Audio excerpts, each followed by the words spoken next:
Durante muitos anos, a Amazon foi apresentada ao mundo como uma história de sucesso inevitável, quase predestinada, como se desde a sua fundação já estivesse escrito que ela se tornaria uma das empresas mais poderosas da história do capitalismo moderno. Mas essa narrativa ignora um período crítico, silencioso e extremamente perigoso no qual a empresa esteve muito próxima de desaparecer. Não se trata de um tropeço pequeno ou de uma crise comum de crescimento, mas de uma sequência de decisões, circunstâncias econômicas e pressões financeiras que colocaram a Amazon à beira da falência no início dos anos 2000. Houve um momento em que o dinheiro estava acabando.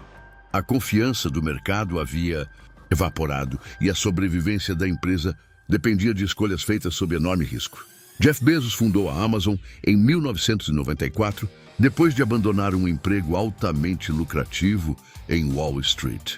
Na época, ele trabalhava com investimentos e tinha acesso a dados que mostravam algo extraordinário. A internet crescia a uma taxa de mais de 2.000% ao ano. Bezos não tinha certeza absoluta do que vender, mas sabia que qualquer negócio construído sobre essa nova infraestrutura teria potencial exponencial. Ele escolheu livros porque eram fáceis de estocar. Tinham um catálogo praticamente infinito e não exigiam que o cliente os visse fisicamente antes da compra.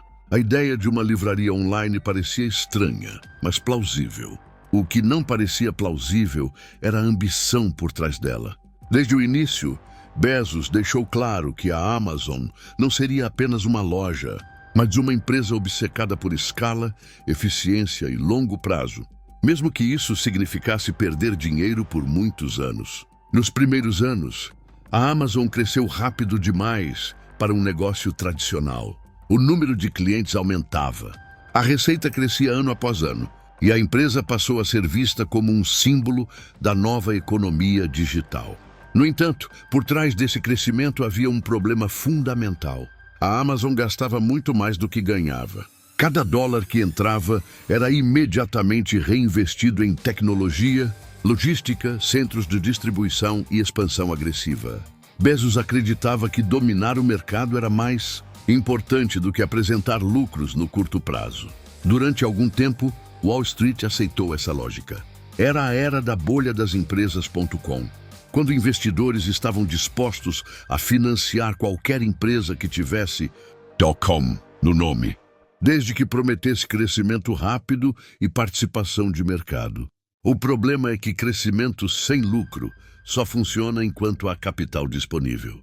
No final dos anos 1990, a Amazon abriu capital na bolsa e passou a depender diretamente da confiança dos investidores. As ações subiram de forma espetacular, transformando Jeff Bezos em bilionário no papel. Mas essa valorização não refletia a saúde financeira real da empresa. A Amazon continuava queimando caixa em ritmo acelerado.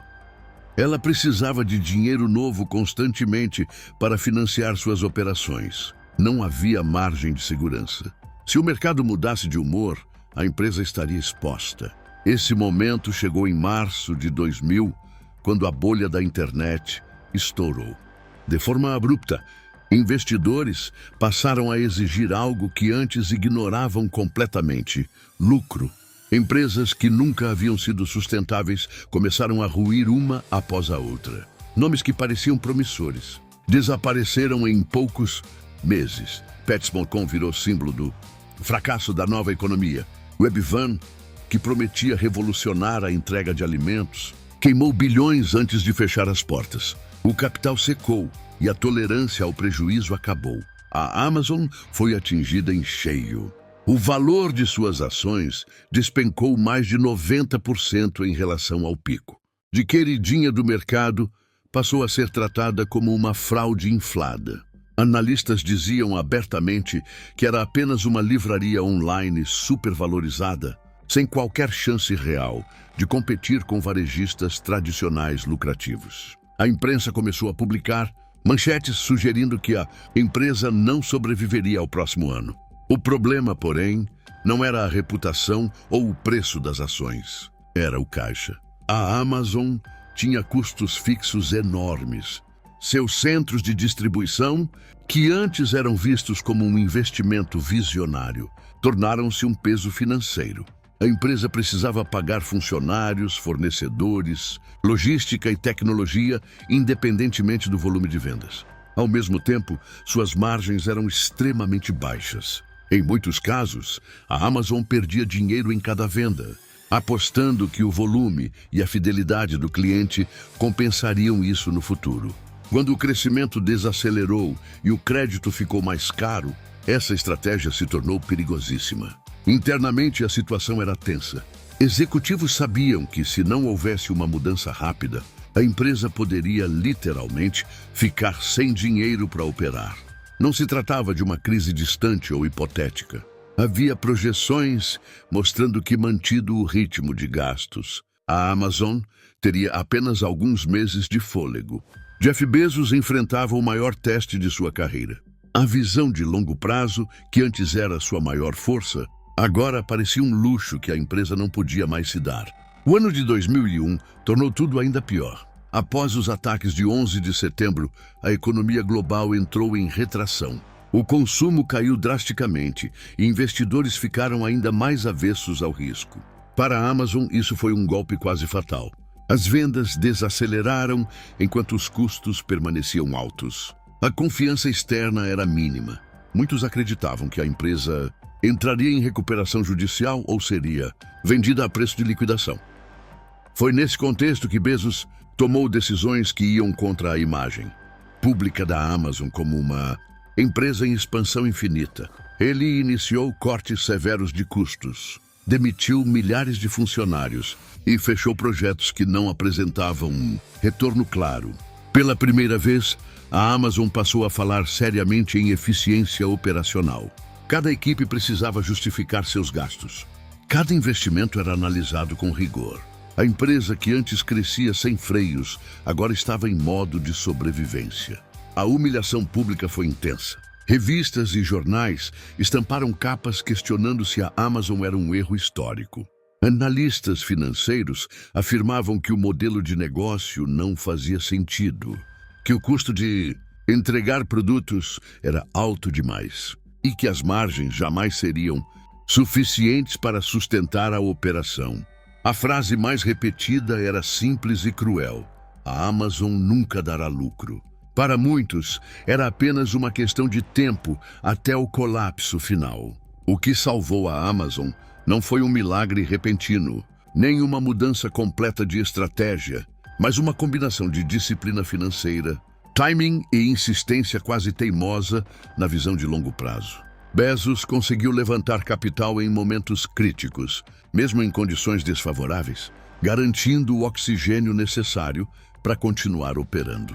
Ao mesmo tempo, a empresa começou a mostrar sinais, ainda que modestos, de que poderia gerar fluxo de caixa positivo. Pequenas eficiências acumuladas fizeram diferença. A logística melhorou, os custos por unidade caíram e a base de clientes fiéis cresceu. Em 2002, a Amazon finalmente registrou seu primeiro lucro líquido trimestral, algo que muitos consideravam impossível. Não era um lucro impressionante, mas era simbólico. Mostrava que o modelo não era uma fantasia completa. A empresa havia sobrevivido ao pior momento. A falência, que parecia inevitável poucos meses antes, foi evitada por uma margem estreitíssima. Se o mercado tivesse fechado um pouco mais cedo, se o capital tivesse secado completamente, ou se algumas decisões tivessem sido adiadas, a Amazon provavelmente teria seguido o mesmo destino de tantas outras empresas da bolha da internet. O mais impressionante é que, anos depois, essa fase quase nunca aparece na narrativa simplificada de sucesso. A Amazon é lembrada como um caso de genialidade visionária, mas raramente como uma empresa que esteve a poucos passos do abismo. A verdade é que ela sobreviveu por pouco, em um período em que quase tudo dava errado ao mesmo tempo. O que hoje parece inevitável, naquele momento era profundamente improvável. A história da quase falência da Amazon não é apenas sobre uma empresa específica, mas sobre o risco real por trás de grandes visões. Ela mostra que ideias revolucionárias não garantem sobrevivência, que o mercado pode mudar brutalmente e que até os maiores impérios começam frágeis. Houve um tempo em que a Amazon tinha tudo para crescer, mas quase perdeu tudo em uma única noite prolongada de crise. E foi exatamente essa noite que moldou a empresa que o mundo conhece hoje. Se essa história te fez pensar, então você já entendeu o valor dela. Aqui no Histórias que Valem Milhões, nós não falamos de sorte. Falamos de decisões, erros caros e escolhas que mudam destinos. Se inscreva agora para não perder as próximas histórias. Toda semana, uma nova história real, que pode mudar a forma como você vê dinheiro e sucesso. E o link está na descrição. Clique, se inscreva e faça parte de quem aprende com histórias que realmente valem milhões.